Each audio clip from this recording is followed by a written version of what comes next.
नमस्कार साथियों। आज मैं सुरेंद्र सिंह शेखावत,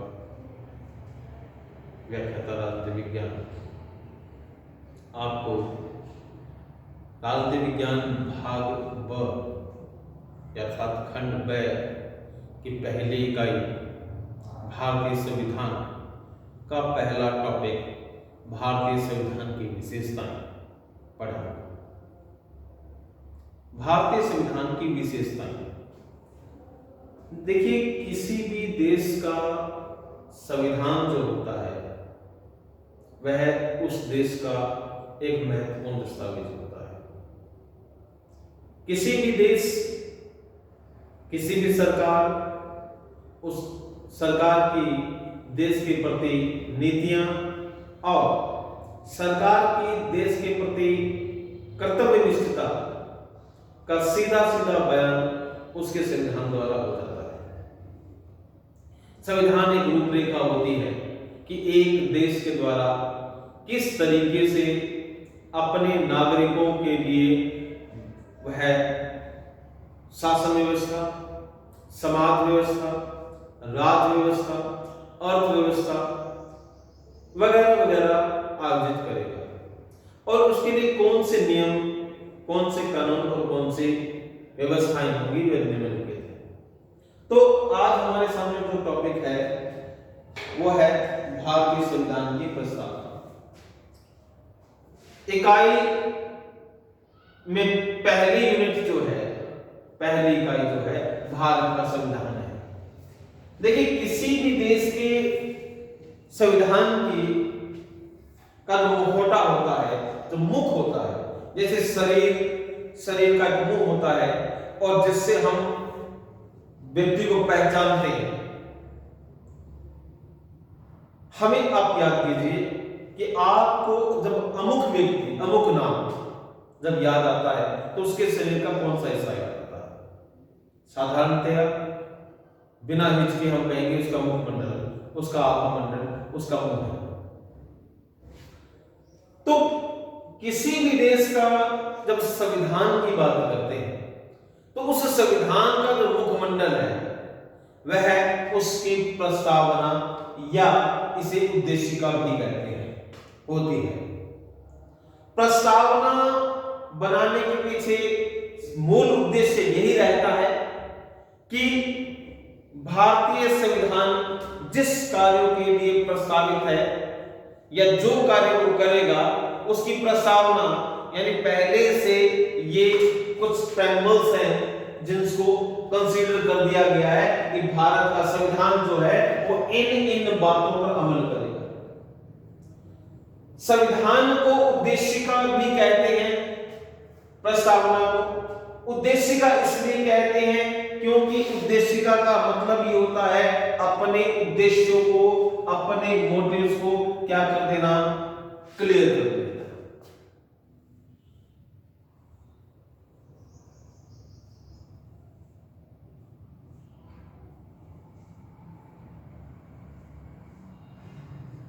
उद्देशिका में भारतीय संविधान निर्माताओं ने सीधे सीधे शब्दों में यह बयान कर दिया था कि भारत का संविधान, इनमें सबसे बड़ा नाम आता है भारतीय संविधान के शिल्पी डॉक्टर B.R. अम्बेडकर का। डॉक्टर साहब कहीं ना कहीं इस बात को चिंतित थे, इस बात को लेकर कि आने वाली पीढ़ियां संविधान को आमूल चूल ही न बदल दे, तो उसके लिए संविधान की प्रस्तावना बनाएगी। और उन्हें इस बात का भी भय था कि जो तात्कालिक जो मंत्री हैं, जो नेतागण हैं, वे अपनी बात से मुकर न जाएं और आने वाली पीढ़ियां इस बात से सहमत हो जाएं, स्वीकृत हो जाएं, इस बात से वो पूर्ण रूप में संतुष्ट हो जाएं कि जब भारतीय का संविधान बनाया जा रहा था तो उस समय इन बातों को तय कर लिया गया था कि हम जो है इन बातों पर भारतीय संविधान को खरा उतारने का प्रयास करेंगे, जो भी हुआ। अब एक प्रश्न आ जाता है कि भारत के संविधान प्रस्तावना ली कहां से गई है? हालांकि बड़ी कक्षा का है, लेकिन बात आ गई है तो बता देता हूं कि भारतीय संविधान की जो भाषा है वो अमेरिका के संविधान से ली गई है। ठीक है, और क्योंकि प्रस्तावना में, अमेरिका के संविधान की प्रस्तावना में पहले शब्द है वी द अमेरिकन पीपल, उसका हिंदी अनुवाद किया गया है हम भारत के लोग। भारत के संविधान की प्रस्तावना में क्या कहा गया है, उसका अर्थ क्या है, उसका उद्देश्य क्या है, आइए समझें। भारतीय संविधान की प्रस्तावना की पहली लाइन है कि हम भारत के लोग, यानी जो भारत का संविधान है वो एक उपहार है, एक गिफ्ट है, एक सौगात है, एक बहुत ही सुंदर, बहुत ही मनमोहक और बहुत ही शालीन प्रेजेंट है भारत सरकार के द्वारा भारत की जनता को। और भारत के लोग कहने से भावार्थ ये कि ये केवल भारत के लोगों को, वे जो भारत के स्वीकृत लोग हैं, अब स्वीकृति से भावार्थ ये कि वे जो who are the authorized people of India, who are the authorized people of India, that is called citizens of India, that can be applicable for the constitution। ये भारत का संविधान उन लोगों के लिए है कि जो भारत के लोग हैं, और ये सारी आगे जो बातें कही जाएंगी, सारी जो अपेक्षाएं की जाएंगी, यह संविधान जिनके प्रति अपेक्षित रहेगा, यानी जो प्रण लेगा, चाहे वो देश लेगा नागरिकों के प्रति, चाहे वो नागरिक लेंगे देश के प्रति, तो उसके लिए सिर्फ और सिर्फ भारत के लोग होंगे। क्या कहता है कि हम भारत के लोग भारत को, इसको भारत को, यानी हमारी जो लायबिलिटी है, हमारी जो जिम्मेवारी है, वो केवल और केवल भारत के लिए है। हमें अमेरिका, चीन, जापान या किसी पड़ोसी देश के लिए व्यवहार नहीं, या वहां पर व्यवस्था न बैठे। तो एक संपूर्ण प्रभुत्व संपन्न, हम भारत के लोग भारत को क्या बनाएंगे, एक बनाएंगे। यहां पे है यूनिटी, कि हम एक बनाएंगे, इसके खंड खंडीय टुकड़े नहीं करेंगे, बिल्कुल एक, ये पूरा भारतवर्ष अखंड रहेगा। और क्या रहेगा, संपूर्ण प्रभुत्व संपन्न, यानी जो भारत का संविधान होगा संपूर्ण, यानी सब में किसमें, भारत में निवास कर रही जनता में। प्रभुत्व, प्रभु मतलब प्रभुता, मतलब देवत्व, मतलब जो बड़े ऊंचे पद पे जो शोभायमान है, जो ऊंचे पद पे कीर्तिमान है वो देव। प्रभुत्व संपन्न, प्रभुत्व यानी ये आम में खास होगा, ये अति विशेष होगा, अति विशिष्ट होगा, इसलिए इसे बोला गया है कि संपूर्ण प्रभुत्व संपन्न होगा। यानी भारत के संविधान की एक प्रस्तावना में ये बात तय कर दी गई थी कि भारत की संप्रभुता जो है, भारत की जो शक्ति जो है, भारत की जो पावर जो है, द मेन जो पावर स्टीयरिंग जो है, जो मेन पावर हैंडल है, मेन पावर गियर है, वो किसके हाथ में रहेगा, वो रहेगा भारत की जनता के हाथ में। यानी प्रभुता जो होगी भारत में, अगर कोई संप्रभु होगा, कोई शक्तिशाली होगा, तो वो कौन होगा, भारत के लोग। हम भारत के लोग सर्वशक्तिशाली रहेंगे। अब आज आपसे कोई पूछे कि भारत में वो कौन है, संप्रभु संपन्न है। संप्रभु संपन्न का भावार्थ होता है कि जो सर्वशक्तिशाली है और जिसके पास में मेकिंग पावर है। अलग अलग उत्तर आ सकते हैं बच्चों के दिमाग के, उनकी क्षमता के अनुसार। कोई इसके लिए राष्ट्रपति, प्रधानमंत्री या कोई गवर्नर जनरल या तीनों सेनाओं के अध्यक्ष या महाअध्यक्ष का भी नाम ले सकता है। लेकिन मैं आपको बता देना चाहता हूं प्यारे बच्चों कि भारत के संविधान में अगर कोई सर्वशक्तिशाली है तो वो है भारत के लोग। क्यों? व्हाई? बिकॉज, क्योंकि उनके पास में है एक क्षमता। क्या? चयन करने की क्षमता। चुनने की क्षमता, बनाने की क्षमता। वो क्या करती है? वो अपने लिए राजा को चुन सकती है। यही लोकतंत्र का सबसे प्यारा और सबसे सुंदर पक्ष है कि लोकतंत्र में राजा का चयन जो है वो जनता करती है कि उसका राजा कौन होगा। माने वो प्रधानमंत्री या राष्ट्रपति या कोई भी राष्ट्र प्रमुख जो होगा वो जनता के द्वारा चुना हुआ होगा और सर्वशक्तिशाली वही होगा। संपूर्ण प्रभुत्व संपन्न, जितने भी सारे में सबसे प्रभु, सबसे शक्तिशाली होगा। इसके अलावा भारत की विशेषता क्या बताइए? और देखिए, अगर हम भारतीय संविधान जैसा कि हमारा टॉपिक है उसकी विशेषताएं, तो पहली विशेषता पर अगर हम गौर करें तो पहली विशेषता ही हमारे सामने क्या जाती है? वो है कि भारत का संविधान क्या होगा? संपूर्ण प्रभुत्व संपन्न संविधान होगा। यानी भारत के संविधान में देखिए दोनों ही चीजें पैरेलल चलेगी। एक ही टाइम में आपके दो कॉन्सेप्ट क्लियर हो जाते हैं। पहला कि भारतीय संविधान के उद्देश्य का बताइए, पहले प्रश्न का उत्तर। दूसरा प्रश्न कि भारतीय संविधान की प्रस्तावना का अर्थ बताइए। तीसरा प्रश्न कि भारतीय संविधान की प्रस्तावना में अंतर्निहित शब्दों का भावार्थ बताइए। और चौथा प्रश्न जो कि निबंधात्मक बनता है, जो कि हर बार लगभग हर दूसरी बार एग्जाम में वो माध्यमिक शिक्षा बोर्ड राजस्थान रिपीट कर देता है, वो है कि भारतीय संविधान की विशेषताएं बतलाइए। देखिए हमारी प्रस्तावना में एक पंथ दो काज हो जाएंगे। हम प्रस्तावना भी पढ़ लेंगे और साथ ही साथ भारतीय संविधान की विशेषताएं भी हो जाएंगी। तो क्या कहता है कि हम भारत के लोग भारत को एक संपूर्ण प्रभुत्व संपन्न, आगे शब्द आता है समाजवादी, कि भारत का संविधान क्या होगा? वो समाजवादी रहेगा। समाजवादी से भारत क्या है कि भारत की शासन सत्ता, शासन प्रणाली जो है वो उसका झुकाव, उसकी फ्लेक्सिबिलिटी, उसका लचीलापन जो है वो समाजवाद की तरफ ज्यादा रहेगा। आप जानते हैं समाजवाद का मतलब क्या होता है? छोटी चीजों को बताता हूं। समाजवाद का मतलब होता है एक ऐसी शासन प्रणाली जो व्यक्ति विशेष के बजाय समाज विशेष को प्रायोरिटी देती है, समाज विशेष को प्रेफरेंस देती है।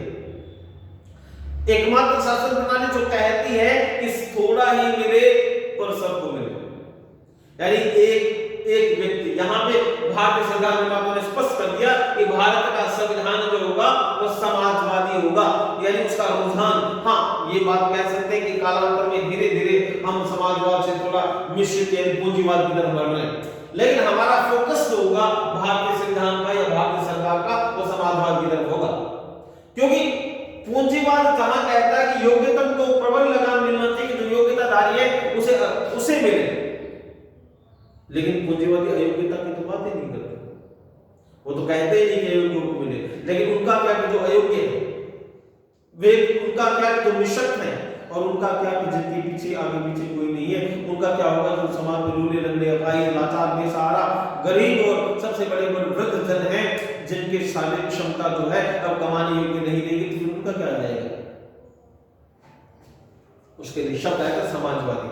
आपने देखा होगा निश्चित जनों को पेंशन मिलती है, वे जो विकलांग है, किसी भी तरीके से जिनका अंग भंग है उनको पेंशन देती है सरकार, और पेंशन उनको भी मिलती है वे जो बुजुर्ग हैं, जो अधिक आयु के हैं, जो कमाने में सक्षम नहीं है।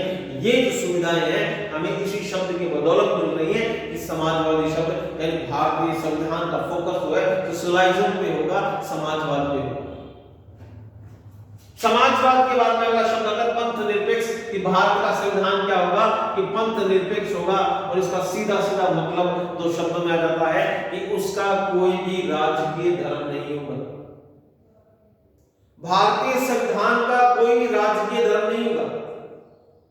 पंथ निरपेक्षता का मतलब है कि हमारे हिंदू, मुस्लिम, सिख, ईसाई, जैन, बौद्ध, पारसी, लामा सबके सब बराबर होंगे।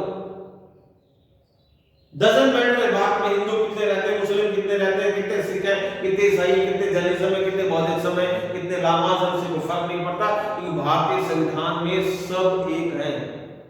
ना कोई हिंदू है, ना कोई मुसलमान है, ना कोई सिख है, ना कोई ईसाई है। यानी भारत कम्युनिज्म से परे है, यानी भारत पंथ निरपेक्ष है।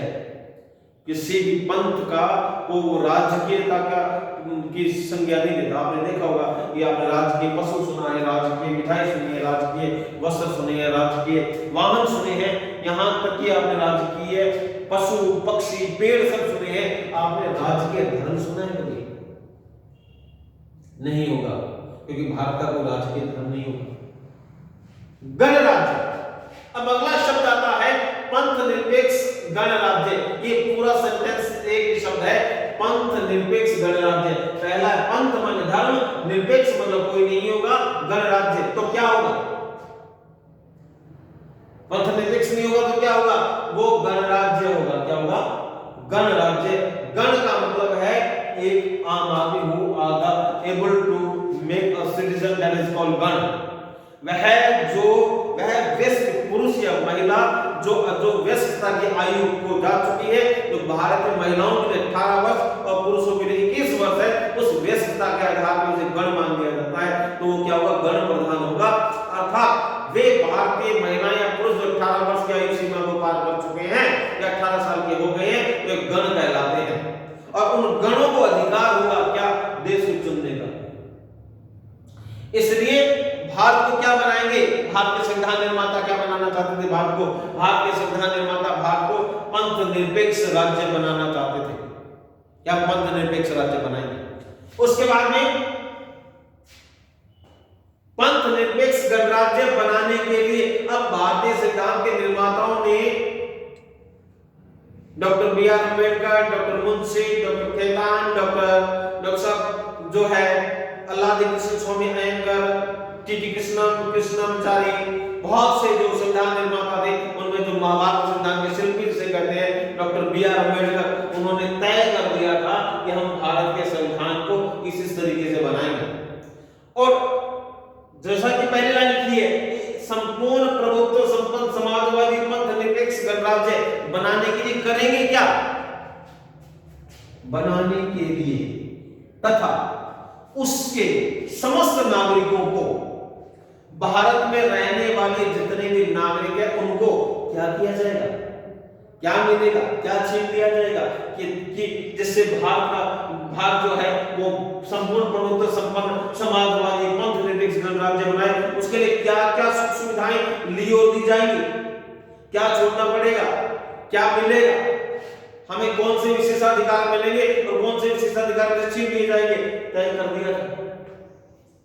सामाजिक, पहला क्या? सामाजिक, दूसरा आर्थिक और तीसरा राजनीतिक न्याय,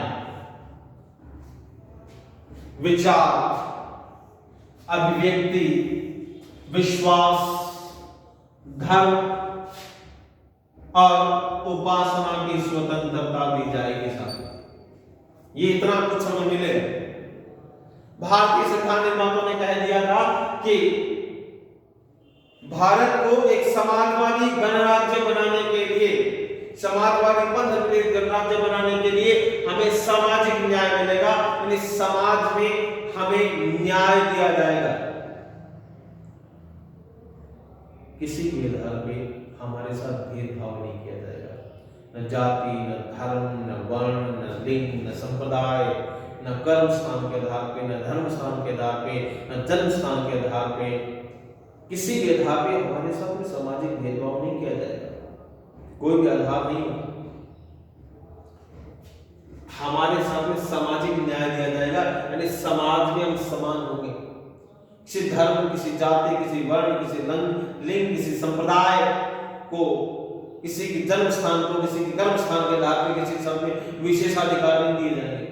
जो मिलेगा वो सबको मिलेगा, जो दिया जाएगा वो सबसे लिया जाएगा, यानी उसको सामाजिक समानता दी जाएगी। आगे आर्थिक न्याय और दिया जाएगा, यानी समाज में जो कुछ वितरण होगा, सामाजिक न्याय से भावार्थ क्या है कि समाज में सरकार के द्वारा जो वितरित किया जाएगा वो सबको किया जाएगा। मतलब किसी भी आधार पर, यहां पे एक छोटी सी बात क्लियर कर देना चाहता हूं कि सबसे भावार्थ ये कि समान लोगों में समान वितरण होगा, असमान लोगों में समान वितरण नहीं होगा। अब सामाजिक समानता के अंतर्गत किसी भी तरीके के जो राज्य यथोचित युक्तियुक्त परिवर्तन कर सकते हैं, वे जो न्याय, विधि और समाज में खलल डालते हैं, उन नियमों को हमसे, उसके आधार पर हमसे जो है भेदभाव किया जा सकता है। मान लीजिए सामाजिक समानता की बात है, लेकिन समानता में अगर कहीं कोई बात किसी का धर्म, जाति, लिंग, वर्ण, समुदाय अगर आड़े आता है तो उसे भारतीय संविधान के द्वारा जो है छीन लिया जाएगा। आगे चलकर पढ़ेंगे, विस्तार से पढ़ेंगे। एक बार आपको बता दें कि सामाजिक न्याय बहुत विस्तृत है। इस समाज में न्याय किसे कहेंगे? अब हाल फिलहाल आप इतना समझो कि भारत में सामाजिक न्याय का मतलब है कि समाज में समानता का अधिकार मिलेगा, लेकिन युक्तियुक्त असमानता हो सकती है। युक्तियुक्त, नीति संगत, तर्कयुक्त, विधियुक्त असमानता की जा सकती है। आगे है आर्थिक न्याय। सबको आर्थिक न्याय मिलेगा। अर्थ के लिए सबको समान अवसर उपलब्ध करवाए जाएंगे, जो कि भारतीय संविधान में आप आगे जगह पढ़ेंगे कि सबको समान रूप से आर्थिक अवसर प्रदान किए जाएंगे। किसी को विशेषाधिकार नहीं दिया जाएगा। सबको कमाने का बराबरी का अवसर मिलेगा। एक ही पद के लिए चयनित महिला पुरुष को अलग अलग वेतन नहीं दिया जाएगा। One rank one man pension system होगा। एक पद के लिए एक ही वेतन होगा, वो महिला या पुरुष के आधार, किसी भी आधार पर, डजंट मैटर महिला या पुरुष, किसी भी आधार के आधार, जाति, लिंग, वर्ण, समुदाय के आधार पर वो भेदभाव नहीं किया जाएगा, सबको समान मिलेगा। इसके अलावा राजनीतिक न्याय, राजनीति में आने के लिए सबको समान अवसर उपलब्ध होंगे। सभी समान रूप से जो है वहां पे उपलब्ध रहेंगे। सभी को समान रूप से जो है उन्हें बढ़ने का अवसर मिलेगा। धर्म और उसके बाद उपासना की स्वतंत्रता दी जाएगी। ये तो न्याय दिए जाएंगे और ये दिया जाएंगे स्वतंत्रता। किसी भी व्यक्ति को अपना धर्म मानने की, निर्वाध रूप से अपने अंतःकरण के आधार पे, सोल ऑफ साउंड, आत्मा की आवाज के आधार पे, अपने अंतःकरण की स्वीकृति के आधार पे कोई भी व्यक्ति जो है वो अपना धर्म को मान सकता है, उसकी उपासना कर सकता है, उसकी पूजा, भक्ति, शक्ति जो भी है, आप पूजा करें, अरदास करें, आप जो है मतलब इल्तिजा करें, आप जो है वो प्रेयर करें, इससे कोई फर्क नहीं पड़ता। सबको समान अभिव्यक्ति का अधिकार होगा। देखिए, सामाजिक, आर्थिक और राजनीतिक न्याय मिलेगा। इसके बाद में विचार, जो व्यक्ति के बहुमूल्य धरोहर रहते हैं, उन विचारों को व्यक्त करने का अधिकार मिलेगा। You can be explain your thoughts. तुम किसी भी माध्यम से अपने विचार को व्यक्त कर सकते हो, बशर्ते वो देशद्रोही न हो, जिसमें किसी का मन कर्म वचन, तुम्हारे मन कर्म वचन वाणी के द्वारा किसी का भी अहित नहीं होना चाहिए, ना शारीरिक ना मानसिक। ऐसे विचार जिसमें जो है भलाई या देश की तरक्की है, उसको तुम उन विचारों को व्यक्त कर सकते हो। प्रिंट मीडिया के माध्यम से, टेलीकॉम मीडिया के माध्यम से, कम्युनिकेशन मीडिया के माध्यम से, किसी माध्यम से जो है तुम अपने विचार को व्यक्त कर सकते हो, क्योंकि तुम्हें अभिव्यक्ति का अधिकार है। You can express yourself, you can express yourself, you can just spread your thoughts as well as you possible, you can do it. तुम किसी भी चैनल से, वो चाहे वो अधिकृत है, जब राष्ट्रीय चाहे अंतरराष्ट्रीय, उस चैनल पर अपनी अभिव्यक्ति कर सकते हो। उन्हें कहना चाहूंगा कि अभिव्यक्ति के अंदर किसी भी तरीके का, किसी का भी शारीरिक या मानसिक शोषण नहीं होना चाहिए, और उसमें विश्वास सबसे बड़ी चीज कि भारत का संविधान विश्वास की स्वतंत्रता देता है कि तुम विश्वास कर सकते हो, भारत में तुम भरोसा कर सकते हो। तुमने देखा होगा अखबारों में डेली न्यूज आती है कि मतलब फला चिट फंड कंपनी जो है वो पैसे लेकर भाग गई, और फिर जो है सरकार प्रयास करती है कि उसके पैसे निकलवाए जाए। तुमने सुना, अखबार में पढ़ा होगा, सुना होगा कि मतलब फला ने फला के साथ में पैसे ले लिए, वापस ले लिए, फ्रॉड कर लिए, फला ने फला का मानसिक शोषण किया, फला ने फला का शारीरिक शोषण किया। और अब हमारे दिमाग में एक बात आती है कि जब उसका शोषण हो रहा था, शारीरिक शोषण हो रहा था, मानसिक शोषण हो रहा था, आर्थिक शोषण हो रहा था, सामाजिक शोषण हो रहा था, तो वो फिर शोषण को सह क्यों रहा था? एक कंक्लूजन आता है कि विश्वास की स्वतंत्रता थी। उसने विश्वास किया क्योंकि भारतीय संविधान ने विश्वास दिलाया कि भारत में हो रही सारी घटनाक्रम का विश्वास करो। अगर तुम्हें कोई दगा देगा, कोई धोखा देगा, तो उसके लिए भारतीय संविधान जो है उसकी क्षतिपूर्ति का प्रयास करेगा। मिले या न मिले वो बात की बात है, प्रयास करेगा। तो विश्वास की स्वतंत्रता है हमारे पास। धर्म और उपासना की स्वतंत्रता भी है। इसके बाद में तो आती है धर्म की स्वतंत्रता। पहले भी मैंने आपको बताया था सीधा ही कि न्याय के बाद में धर्म बताया था, क्योंकि न्याय और धर्म जुड़े हुए हैं। आपको मैंने पहले बताया था आपके पहले लेक्चर के अंदर कि भारत में न्याय का धर्म है और धर्म का अर्थ न्याय है, क्योंकि भारत में न्याय को धर्म के साथ जोड़कर देखते हैं। धर्म और उपासना की स्वतंत्रता रहेगी। कोई भी ऐसा व्यक्ति नहीं होगा कि जिसमें धर्म और उपासना की स्वतंत्रता न रहे। अगर वो उपासना की स्वतंत्रता होगी तो वह अपने धर्म को निर्बाध रूप से मान सकेगा, न केवल मान सकेगा, उसका विस्तार कर सकेगा, न केवल विस्तार कर सकेगा, उसे जो है लोगों तक पहुंचा सकेगा। बशर्ते किसी को शारीरिक या मानसिक शोषण नहीं हो, उसको किसी भी तरह का मेंटली और फिजिकल हरासमेंट नहीं कर सकता हो, वो अपने धर्म को जो है विस्तार कर सकता है। इसके अलावा क्या होगा? प्रतिष्ठा और अवसर की समानता का अधिकार होगा उसे। भारतीय संविधान जो अपने नागरिकों को प्रतिष्ठा का अधिकार देगा। गरिमा प्रतिष्ठा से मतलब गरिमापूर्ण जिंदगी जीने का अधिकार। किसी को भी आप जो है लज्जा भरी जो है अश्लील जिंदगी जीने पर मजबूर नहीं कर सकते। अब देखो भारतीय संविधान में प्रतिष्ठा का अधिकार देता है कि हम प्रत्येक व्यक्ति को यह अधिकार है कि अपनी प्रतिष्ठा के साथ, आपने देखा होगा कोर्ट के अंदर जब किसी बात कोई गलत मुकदमा दायर हो जाता है और उसमें वादी जो है वो साफ स्वच्छ छवि वाला निकल जाता है, यानी उसके खिलाफ कोई सबूत नहीं होता, तो कोर्ट बकायदा कहती है कि हम आपको बाइज्जत बरी करते हैं। इसका भावार्थ क्या है कि हमारे पास में प्रतिष्ठा का अधिकार है। आपने सुना होगा कि फला व्यक्ति ने जो है फला व्यक्ति पर जो है मानहानि का मुकदमा कर दिया, फला व्यक्ति ने फला व्यक्ति पर एलिगेशन लगाया था, आक्षेप लगाया था। अगर कोई अनलीगलाइज एलिगेट करता है तो हमारी प्रतिष्ठा को चोट पहुंचाता है, हमारी प्रतिष्ठा का अधिकार है, क्योंकि भारतीय संविधान में स्पष्ट रूप से लिखा हुआ है, भारतीय प्रस्तावना में इस बात को वर्णित है कि वो क्या होगा, हमें प्रतिष्ठा का अधिकार होगा। और क्या होगी? अवसर की समता। अवसर की समता। कोई भी अवसर चाहे वो राज्य सरकार उपलब्ध करवाए, चाहे वो केंद्र सरकार उपलब्ध करवाए, चाहे वो निजी एसोसिएशन उपलब्ध करवाए और चाहे वो मतलब राजकीय या सरकारी महकमा कोई भी अवसर उपलब्ध कराए, सब अवसरों पर प्रत्येक भारतीय नागरिक को अवसर की समानता का अधिकार है। चाहे वो कोई अवसर है, चाहे वो राजकीय कार्यों में संलग्नता का है, चाहे वो नौकरियां हैं और चाहे वो रिक्तियां भरने का मामला है, चाहे कोई जो मिलेगा सबको मिलेगा, बराबर मिलेगा।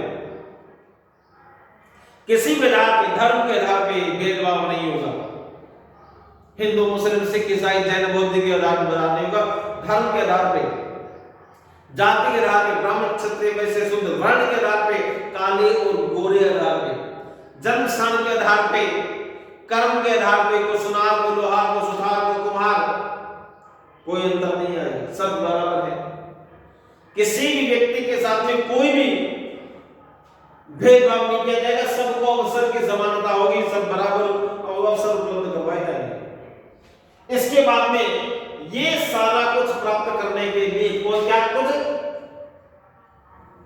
सामाजिक, आर्थिक और राजनीतिक न्याय, विचार, अभिव्यक्ति, विश्वास, धर्म और उपासना की स्वतंत्रता, प्रतिष्ठा और अवसर की समानता, ये सारे वे अधिकार हैं जो भारतीय संविधान अपने नागरिकों को दे रहा है। इसके लिए संविधान क्या करेगा? भारतीय जनता से क्या मांग कर रहा है? अधिकार जब दे रहा है तो कर्तव्य भी तो होंगे, कुछ बातें संविधान भी हमसे चाह रहा होगा। क्या चाह रहा होगा? ये सब करने के लिए, ये सब अगर हमें प्राप्त करना है तो प्राप्त करने के लिए हम क्या करना होगा? तथा उन सब में व्यक्ति की गरिमा और राष्ट्र की एकता और अखंडता सुनिश्चित करने वाली बंधुता बढ़ाने के लिए हमें कार्य करना पड़ेगा। देखिए, अवसर की समानता प्राप्त करने के लिए तथा उन सब में, इन सारों में व्यक्ति की गरिमा, एक चीज जिससे कोई समझौता नहीं किया जाएगा, और वो होगा व्यक्ति की गरिमा, द डिग्निटी ऑफ मैन। ये सारे कुछ दिए जाएंगे और व्यक्ति की गरिमा को ध्यान में रखते हुए, किसी भी व्यक्ति को तुम अगर ललचा कर कोई चीज देती हो, डरा कर कोई चीज देती हो, धमका कर कोई चीज देती हो, तो वो विधि संगत, न्याय संगत और तर्क संगत नहीं है। सब समझ लो, किसी भी आधार पर। क्योंकि अगर कोई पिता भी अगर पुत्र को भोजन देता है, पति भी अगर पत्नी को भोजन देता है, पत्नी भी अगर पति को भोजन बना के खिलाते हैं, तो उसमें भी गरिमा का विशेष ध्यान दिया जाएगा। कोई भी किसी की सामाजिक, राजनीतिक, आर्थिक प्रतिष्ठा को धूल में मिलाने का प्रयास नहीं किया जाएगा। ऐसा नहीं हो कि भारतीय संविधान जो है वो तुम्हें गरिमा के एवज में दे रहे हैं। तुम्हें आपने सुना होगा, अब हम थोड़ी गरिमा की बात करते हैं कि किसी भी व्यक्ति को, किसी भी अपराधी को तब तक अपराधी नहीं कहा जा सकता कि जब तक उसका अपराध साबित या सिद्ध न हो जाए। ये क्या है? गरिमा की स्वतंत्रता है, उसे गरिमापूर्ण जीवन जीने का अधिकार है। मेनका गांधी बना भारत संघ मामले में बात तय हो गई थी कि गरिमापूर्ण जीवन जीने का अधिकार है, सम्मानजनक जीवन जीने का अधिकार है, और राष्ट्र की एकता, और ये सारा जो दिया जाएगा उसके लिए एक चीज दे होगी, और वो होगी राष्ट्र की एकता। किसी भी आधार पर राष्ट्र की एकता के साथ समझौता नहीं किया जाएगा। इनमें से कोई चीज अगर एकता को नुकसान पहुंचाएगी तो तुरंत प्रभाव से बंद हो जाएगी। स्पष्ट बोल दिया है संविधान की प्रस्तावना में कि एकता और अखंडता के साथ में समझौता नहीं किया जाएगा। भारत का संविधान एक है और अखंड है। अगर इनमें से कोई भी चीज, चाहे वो कोई भी चीज है जो इसके ऊपर उपरोक्त जो लिखित है, उनमें से कोई भी चीज अगर किसी भी, अगर देश की एकता और अखंडता के लिए चुनौती बनती है तो उस पर पुनः विचार किया जाएगा, पुनर्मंथन किया जाएगा। सुनिश्चित कराने वाली बंधुता, अब ये सब सुनिश्चित, निश्चित रूप से यहां पर आकर भारत का संविधान जो है वो ग्रांटेड, परमिशन ग्रांटेड की मोहर लगा देता है कि सब दीज आर ग्रांटेड, ये सब दिया जाता है। सुनिश्चित करने वाली बंधुता बढ़ाने के लिए क्या करना है, क्या किया, क्या हुआ?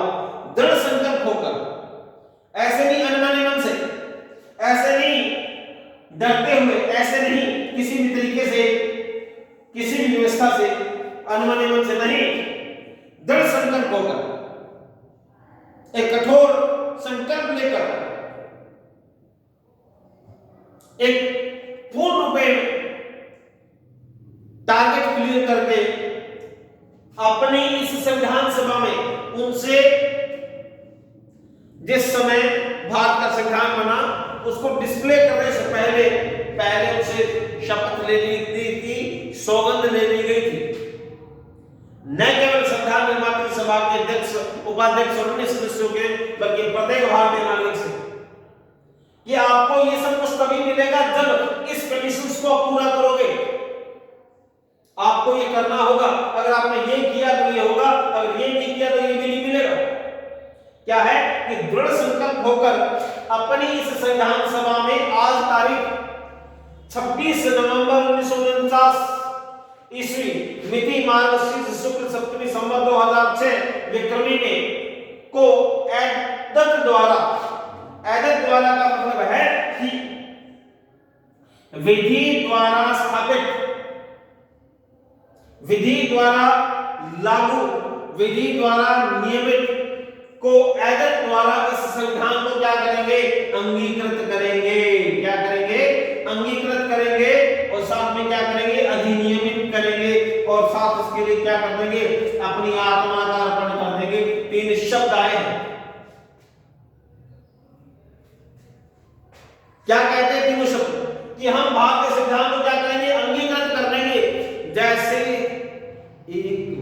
से अपने अंग को ढकने के लिए कपड़े का अंगीकार कर लेता है। जैसे हमारी आत्मा ने अपने आप को प्रोटेक्ट करने के लिए शरीर रूपी कपड़े को पहन लिया, हमारे शरीर ने अपने आप को सुरक्षित करने के लिए कपड़े को पहन लिया। जैसे सर्दियां आते हैं, हम सर्दी से बचने के लिए कोट्स पहन लेते हैं, स्वेटर्स पहन लेते हैं अपनी सुरक्षा के लिए, यानी हम उन सब का क्या कर लेते हैं, अंगीकार कर लेते हैं। जैसे हमें शर्ट फटती है तो हमें लगता है कि हमारे तन फट गया है, वही भाव, उसी फीलिंग से हम संविधान का क्या करेंगे, अंगीकार करेंगे। अंगीकार का मतलब ये है कि we can be wearing now, हम उसे पहन लेंगे, ऐसे पहन लेंगे जैसे कपड़े पहन लेते हैं, ऐसे पहन लेंगे जैसे हमारी आत्मा ने हमारे शरीर को, हमारे शरीर का कोई भाग अगर छत विच्छित हो जाता है तो हमें बड़ा दर्द होता है हमारी आत्मा को, उसे कहते हैं अंगीकार करना। हम भारत के सिद्धांत को क्या करेंगे, इसी तरीके से अंगीकृत कर लेंगे। अंगीकृत करने के पास में बाद में क्या करेंगे, इसे अधिनियमित करेंगे, यानी लीगलाइज करेंगे, अधिनियम के अनुसार इसे मानेंगे, और अंत में इसके लिए क्या कर देंगे, हमारी आत्मा का अर्पण कर देंगे, हमारी आत्मा इसे अर्पित कर देंगे।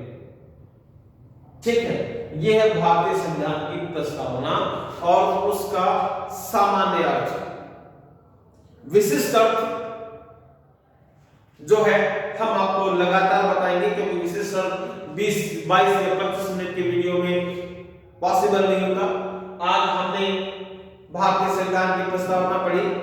भारतीय संविधान की प्रस्तावना के अंदर जो है वो पढ़ा कि इसका अर्थ क्या है, और संविधान निर्मात्री सभा के जो लोग थे वो क्या क्या चाहते थे, वो सारा कुछ पढ़ा। इसके अलावा सभी आप इसको रीडिंग लगा लीजिए, और मैं कहूंगा एक स्क्रीनशॉट ले लीजिए ताकि आपको मालूम हो जाए इसमें क्या क्या लिखा है। आगे के लिए आपको फिर पुनः से अगले आपके वीडियो में भारतीय संविधान की विशेषताओं को भी और बखान करेंगे। धन्यवाद।